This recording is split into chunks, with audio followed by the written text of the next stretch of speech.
We are so excited to have a very special guest this week, Nick. Yes, super pumped about this one. The perfect person to have on a podcast where you're talking about Chinese food and Asian cuisine. 100%. And we'll get into that in a second as we Yes. welcome in the world-renowned musical artist, jazz jazz maestro, um island legend, so many titles. I don't even know where we couldn't even fit them all on the screen. Let's bring him in.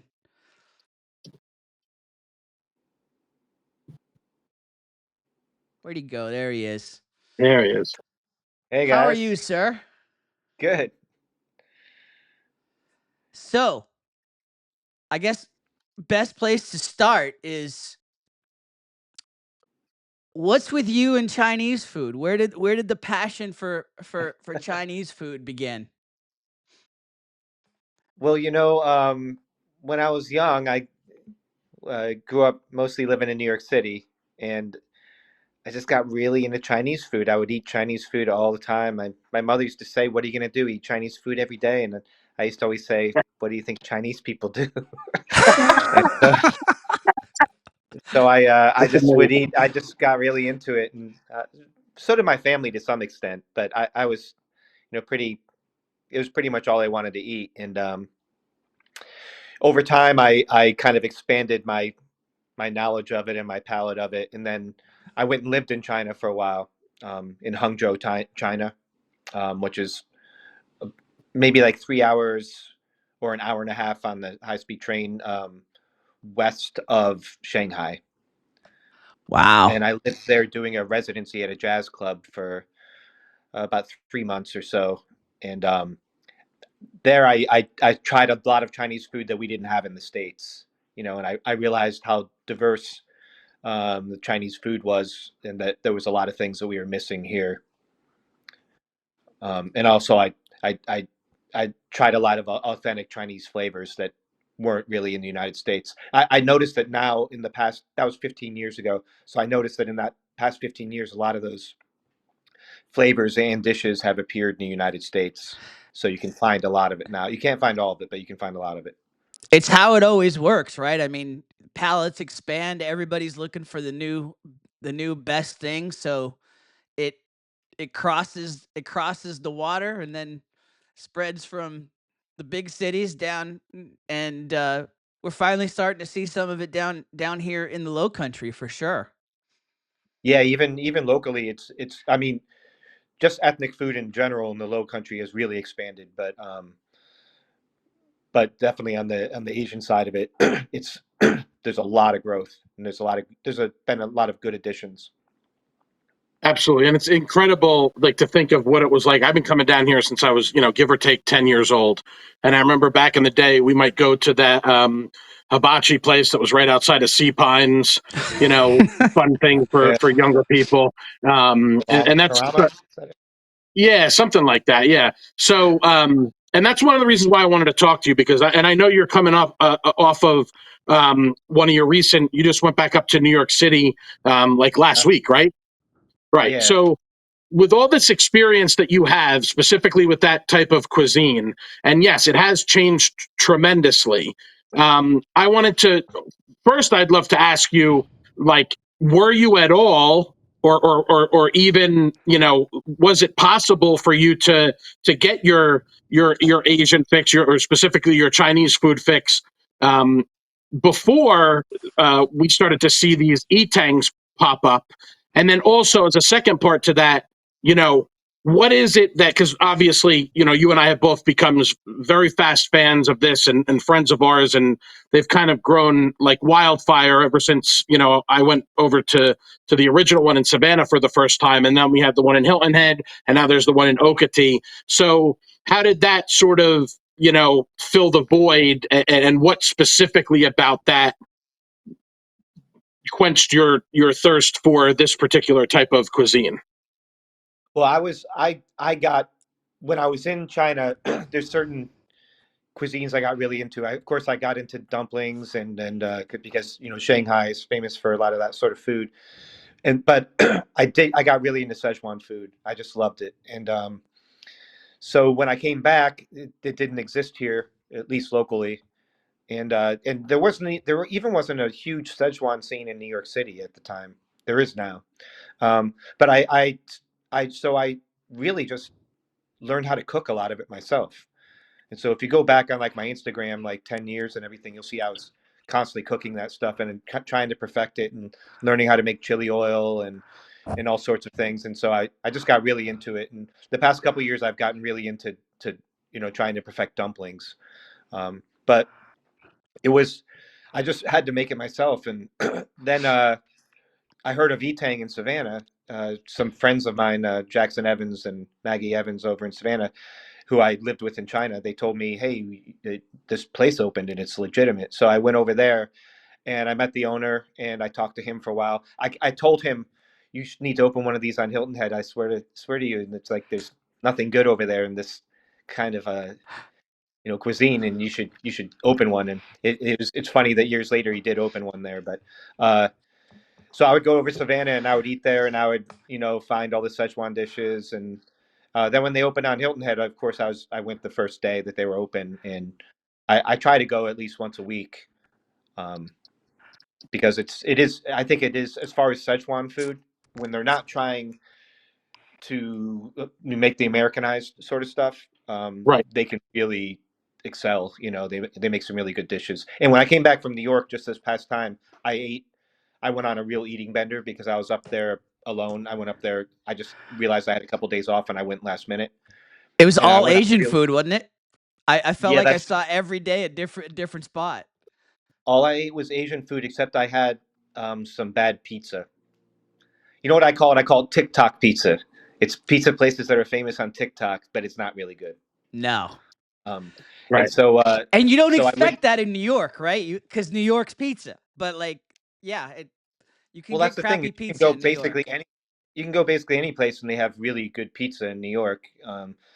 So then people try to make something really different, and they get it social media crew together and they do their thing and they blow it up, and there's a line out the door, but it's really not that good. No. So anyways, I did eat a ton of Chinese food up there, and there was some things I wanted to do that I hadn't done before, or I hadn't done in a while.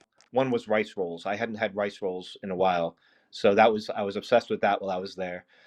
And the other was one of my friends brought me to a great Korean place that was super interesting, and I forget the name of it offhand, but it was excellent. And then I went to Mala Kitchen, which is over near Times Square, and that's kind of like a new, really Szechuan-y, spicy place. That was very good.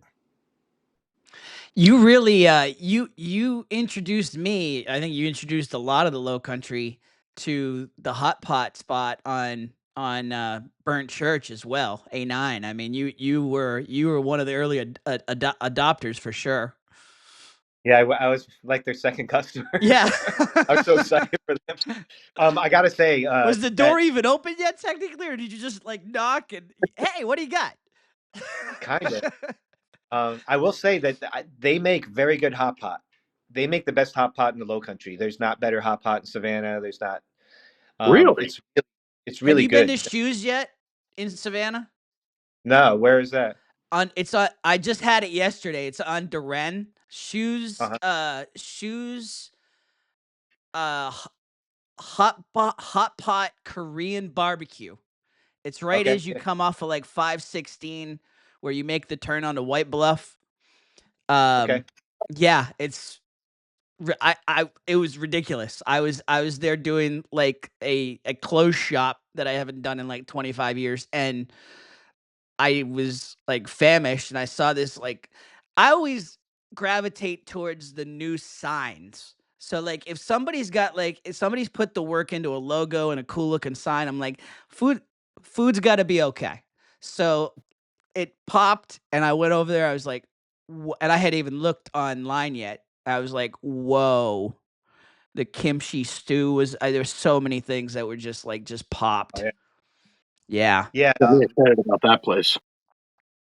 You know, the one in Bluffton at A9.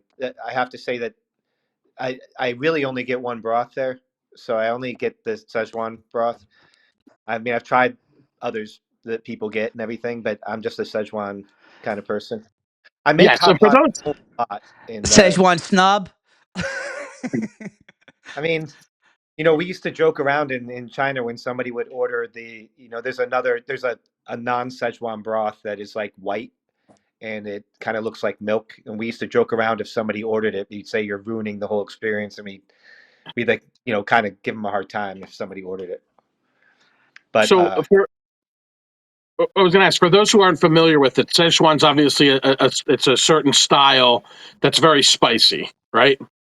yeah, Because I know there's Szechuan, and then so what differentiates? I know there's Szechuan, and then Kung Pao is another category of spicy. How do they differ? What is it specifically about Szechuan that draws you to that particular type? I mean, Kung Pao would be a Szechuan dish Oh, actually. it is. Oh, I'm Yeah, sorry. yeah. Okay, I mean, they make it differently Hunan. all That's what I was thinking of. Hunan was the other one, right? Yeah, Hunan. But Yeah, Hunan is super spicy too. got it. Cantonese might be a little less spicy. I mean, it depends on what the dishes are. Szechuan will have a lot of Szechuan peppercorns, and it's based around a chili oil, and there's anise and all sorts of stuff in it, and so it kind of like has a unique flavor. Um, I don't. I guess I like spicy food, so I kind of go for that. Although I don't mind sitting down and eating a full Cantonese meal, I love it. It's and I basically all sorts of Chinese food I love, and I was just having a conversation today with somebody that's kind of a foodie person, and I was telling them they were asking me about Chinese noodles, and I was telling them that in China there were all these. I mean, there's a million noodle shops. They're more popular than people. At least where in my experience in China, people eat noodles more than rice. Um, but there was a certain type of noodle that I used to love to go eat, and it was mostly. I mean, the expats called them Muslim noodles because they're mostly made by the Muslim like subculture in China, and you could tell because in the character would have the Muslim sign in it. Um, but they always did the hand pulled noodles, and they made them a certain way. And I used to eat that almost every day when I was over there because it was so good. And I mean, that was one of the best dishes I've ever had was out of those little Muslim noodle houses over there. I That's the kind just of thing I kind of miss in the U.S. is that there is a really broad, diverse like food range in China, even more diverse than the United States. I think even with all our influences from other countries, there's just so much different food, and even though that primarily it's one ethnic group, but there are breakdowns of different ethnic groups all over China, and they all have their own food and the ways as they prepare it. yeah, I mean we've got some places that are starting to tackle like specific things like poke bowls, or something like noodles, like nude, right? Nude good, or Good mood food. Although they seem good to have mood food. Yeah, transitioned to just the hibachi cruises now yeah. since Bad Biscuit moved in there. But when it first came, that was a new sensation for a minute, and um, but yeah, we don't have the variety. So it seems like when that new taste comes on the scene, it is like um, I don't know, it is the it place of the moment because it's like we're all just whether we've had it before or you've experienced it elsewhere and you're seeing trying to see how it stack up. It's like the it thing of the moment. Yeah, I mean, I always I always recommend that if people want to eat Chinese around here, that of course the A9 is I think really good. I love hot pot, so I think it's really good, and I like the idea of it being a buffet and you can kind of pick and choose what you want. Yeah. Um, and they do have a lot of ingredients. So and not only that, their dumplings are good. Don't sleep on their dumplings over there. But the but of course, Etang is makes great stuff, and they've been expanding their menu, over the past like couple months, especially, and they have more dim sum, and they have, some other dishes that they've been expanding into. And I haven't tried everything over there. There's certain dishes that when I go by there, I just have to have. So I just like, it's like my comfort food. So I tend to order those a lot. I was Yeah, gonna you got say, yeah, I was gonna say, are you more of once you get locked in on something, or are you the type of guy that when you hit a new city when you're on tour, or that you got to find like the hidden gem place, or do you have your places that you're like, I'm going to San Francisco. This is the spot down this alley, or do you just like to go out and explore? Both. I mean, I have like my spots. Like in New York, I'll go around. Like this past time, I ate at all places I've never eaten at, except for the rice roll place. That's an old famous place in New York City. But I ate at all places I hadn't eaten at before because I was wanting to kind of like try a bunch of new places. But I have like Xi'an famous foods in New York is like a Xi'an noodle house, and it really doesn't get better than that. So no matter where I go, I'm always like, well, Xi'an only costs $10, and it's like one of the best things you could ever eat. So It's the Taco Bell of the moment, but yet like 5-star dining. yeah, well, if you ever want to like really concentrate on cooking, like learning how to cook spicy Chinese food or Xi'an food or Szechuan food, um, Xi'an Famous Foods has a cookbook now that they came out. They hit the recipes forever, and they're famous for like having like the best chili oil maybe in the world. And it was all hidden forever. And then they came out with the recipe book, and so you can follow a lot of their recipes. And then also, which brought my Chinese cooking up to a whole nother level when I read that book, because it is really informative. But also, they started selling their chili oil, and you can buy it online. And yeah. Nice, I remember you nice. posting about that. yeah, I swear to you, if you're sitting home and you cook a steak, you put that chili oil on it, man. It doesn't matter what you make. People that I've turned on to it, they use it on everything. It's So versatile. yeah, and I used to spend so much time making chili oil because it's such a like you have I to have remember you that used to make your own. Yeah. Now I buy it's not expensive either, so I just buy their chili oil. I'm like I'm buying the best in the world, so why am I Yeah. making it home? Every once in a while I'll make it still, but I don't know why, just probably because of like your love of oils and just sauces. And I saw Mickey 17 recently with my son. I don't know if you've seen the movie, but there's a character in there, Tony Collette. They're colonizing Mars, and um they're tr- and Toni Collette is an obsessed foodie, and like she's all about trying to like create new sauces. And I'm watching this movie and I just kept thinking of you. like this she's like a female Martin Lesch, just all about the oils and sauces. well, She was trying to create them for Martians, but when you go over a chef's house and like they never have anything in their house, like the chefs like have like in their refrigerator is like Mountain Dew and some yeah, jelly and some Arm& um Hammer baking soda. Yeah. yeah, sometimes I would be over at the chef's house like late at night back in the day. I'm not out as much late at night like that, but it'd be like 2 in the morning, and I'd pick a bunch of stupid condiments and ingredients out of their refrigerator and tell them to make a sauce. See what they make. It'd always That's be interesting. awesome. Sauce off. Yeah. Right.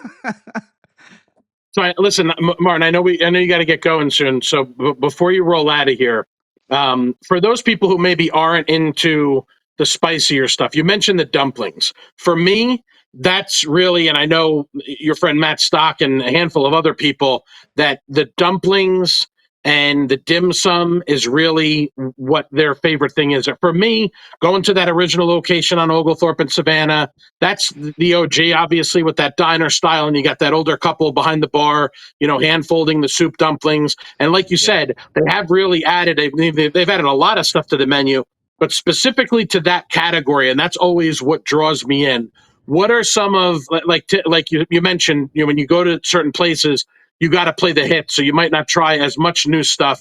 So bearing in mind how many different things that they've added, and I know sometimes that certain things they'll have it. I feel like I've been to one of them the last 2 or 3 times. They haven't had the beef bao, which is one of my favorites. Obviously, the more of a bulky, breadier bao. But what are some of the specifically the special dumplings, the soup dumplings, and dim sum type of stuff? What's at the top of the list for you for people to try at Etang, either location? I know there's some nuanced differences with the menus.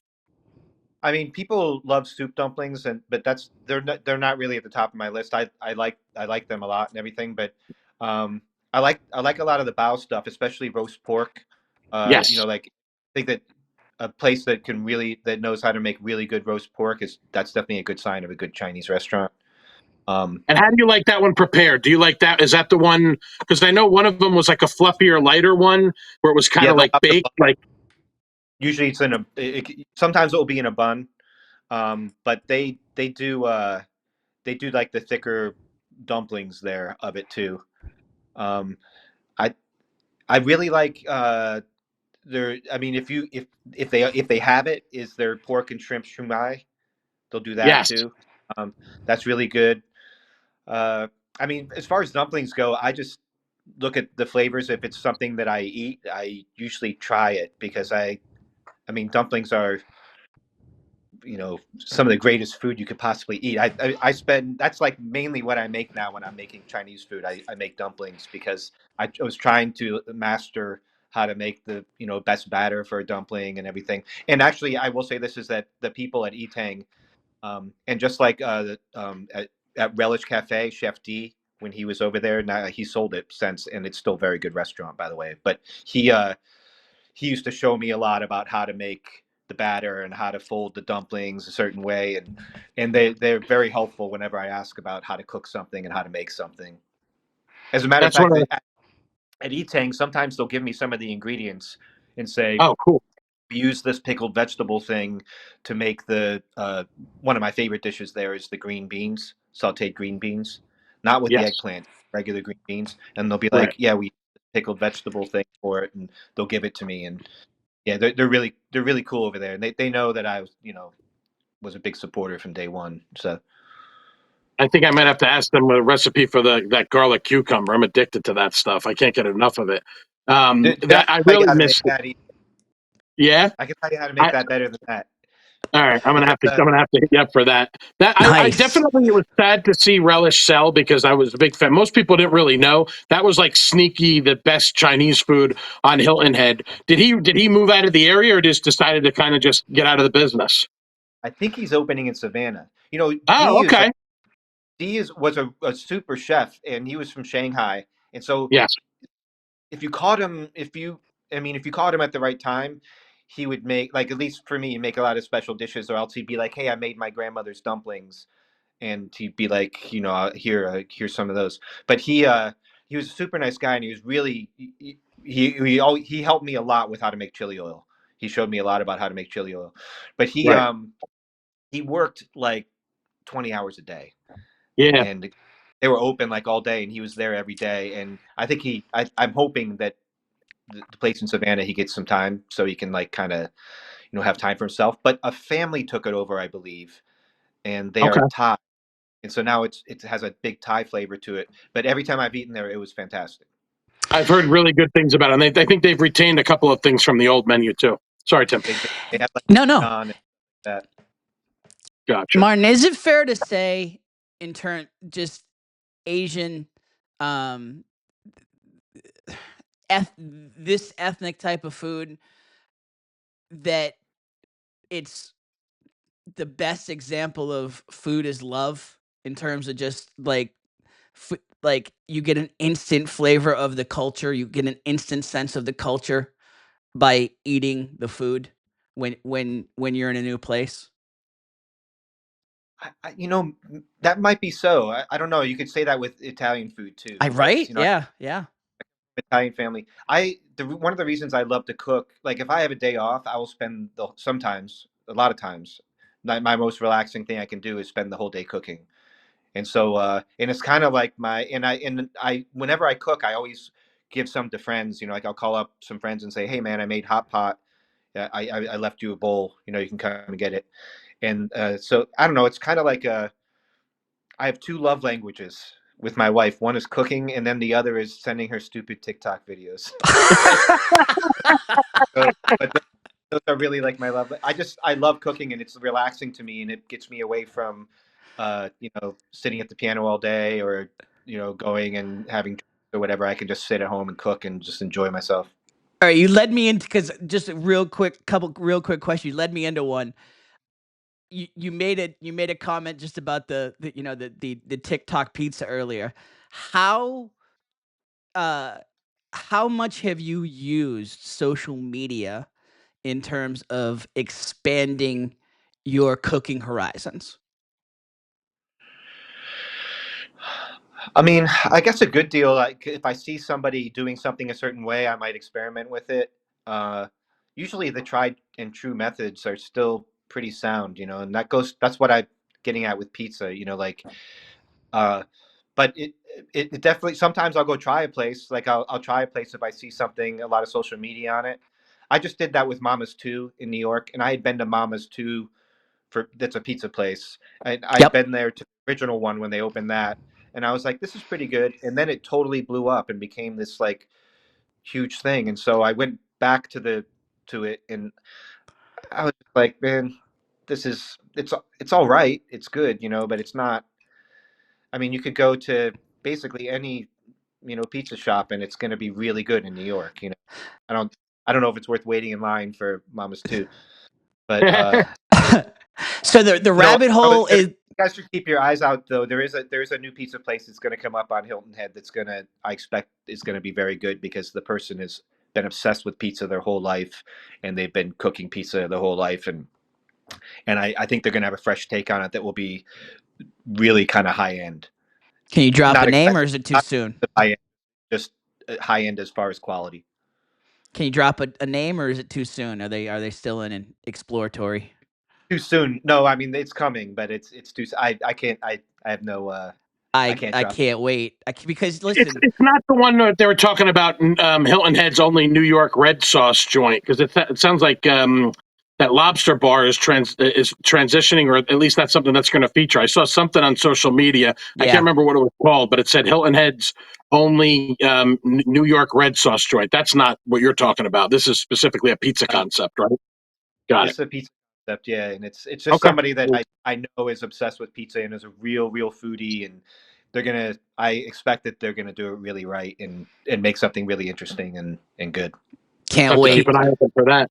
Absolutely. I mean, we did our Yeah. pizza episode, and we've all got our spots, and I loved Mama G's while they were here, and they're still That was great very good. spots. But yeah, they're still great spots. But like anything new on the scene is always Is there anything anything that compares to Mama G's, like as far as they do have that quality of crust and everything? that I Ralphie's. yeah, Ralphie's has Yeah. really impressed us for Yes. sure. Okay. Ralphie's has impressed us. Sunset Pizza was really a kind of a shocking, not on a Mama G's level, but still like gave me a New York hominess, for my 15 years up there.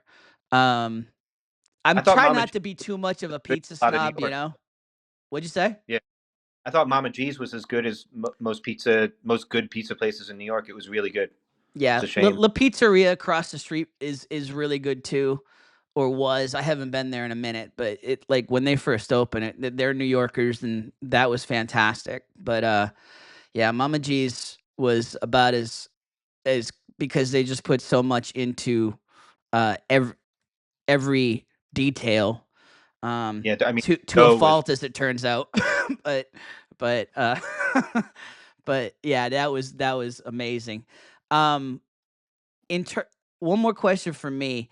Um, in terms of exotic ingredients, like yesterday, it reminded me a little bit of my time. I spent like 3 weeks in Seoul, and I had things I'd never ever had in my life, and I had cattle tripe at Shoes yesterday, which I'd never had, and not sure if I'll have it on a regular basis, but it wasn't awful. I mean, do Was you it have was it what'd in you the say? hot pot or was it like fried? It was in the hot pot. Yeah, it was like same thing as you were saying with A9. They, it's basically I'm not gonna say a buffet, but it's like start with the base. Now go to the meats. Now go to the Yeah. vegetables. And cattle tripe's one of the meats you can add in. You get like four things that you can add in among the meats and the exotic meats like the cattle tripe and the quail Yeah. egg and yeah.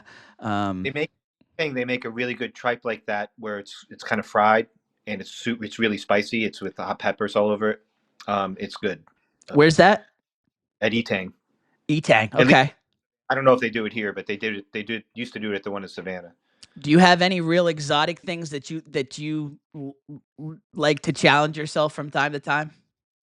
I mean, I eat a lot of that. Like I had pig brain in the Wow. hot pot in China. Um, I ate eggs of strange birds. Pig I ate a lot snout? of over there. Um, but it's not something I don't like feel the need to like necessarily be like, okay, I'm gonna eat this liver so I can, I don't feel the need to do it, but I I do it sometimes. Yeah. I mean, I had mealworms and garlic sauce. It was very good. Ooh. But I'd say that I do it less now because one time I did get really, really sick, and I'm not sure if it was the pig brain or um, it was around that time. But I got really, really sick in China for a month, and I lost like 35 pounds, and Goodness. I, I had to make gigs every night. Better than keto. Me cab, bring me home. Wow. Um, yeah, that's when I went Safe to say Martin, crazy. it was the pig brain. yeah. Martin, It could have been. I think it have was you been these to the things newest I ate. Etang? Oh, I'm sorry, go ahead. I think it was these. I had these noodles at like 3 in the morning on an abandoned street, and I ate them with my friend Maggie, and we both ate them, but I ate way more of it. And Yeah, the next, we went to go get massages. They have like uh, the therapeutic massage in China is like really hard. Like it's you get internal bleeding kind of stuff from it. Yes. It's hard, oh but my God. it's really good. But when they were doing the massage, I remember the guy saying to Maggie, "Boo how, boo how," and pointing at her stomach. And so we left, and I said, "What was he saying?" And he was saying, "No good, no good." And I would go, "Oh well, I don't know, maybe you're pregnant or something." And she just started laughing. She's like, "No, no, no." He was telling her that she was about to be very sick. Really? Oh, Yeah, and so we both got really, really sick. But mine Too lasted little, for. too late. I was going to ask, have you been to the newer Etang yet out here in Okatee? I haven't. I want to go. I Okay, the other day I thought about stopping there, but I went. I went to the taco truck instead. gotcha. Well, give us a shout if you're ever out this way. Tim and I live right across the road from each other, so we'd love to meet you and enjoy some Yeah, that'd be great. Szechuan and some dim sum. Yeah. all right. One last question before I let you go. Not food related. How we feeling about your Yankees? I mean, they look good so far. It's just that, baseball's a long season. It I is. don't. I think that the bat thing will. You have to gauge it after 20 games or something to see if the bats are affecting it. Right. They're People. legal. They're not doing anything illegal. No, Torpedo no. bats were allowed. Other teams around the league are using them. It's just that Yeah. Aaron Judge and company seem to be using them better right Well, now. Aaron Judge isn't using one though. Right? Yeah, but Yeah, he's. everybody's pointing to him because he has Everybody 4 home runs. Yeah, And and so and Aaron they're Judge they're able like change anything. He's like he goes, look at my results. I'm not going to change my bat. So he didn't right. change his bat. Yeah. And they're able to get away with that because it's I guess that as long as the bat weighs the same or something, it's just about the Yeah, distribution of where the wood is on it. So they're just that's how it shaving still it falls into differently. Yeah. regulation. Okay, interesting. They're taking a little bit off the top and basically putting it more into the barrel of the bat, the Interesting. middle of the bat. This made me go and research all the things they do with bats, like not just throughout history of baseball, but You and in Jeff just the Passan, yeah. past 25 years, people have done a lot with their bats. And they people order their bats like for just themselves. So there's counterweights, there's all sorts of things that people do. Not to make excuses, I understand that the rest of the league is going to be hating on it, Well, but you can't tell from 3 games. They're gonna hate on the Yankees to begin with, I so was just gonna say anything else, yeah. I mean, they'll grab onto anything to hate the Are all you Yankees. guys Although it's been a while since they won, so I don't know why everybody's so bitter about it. They should be finding a reason to hate the Red Sox. are all you guys Yankees fans? Mets, so Mets?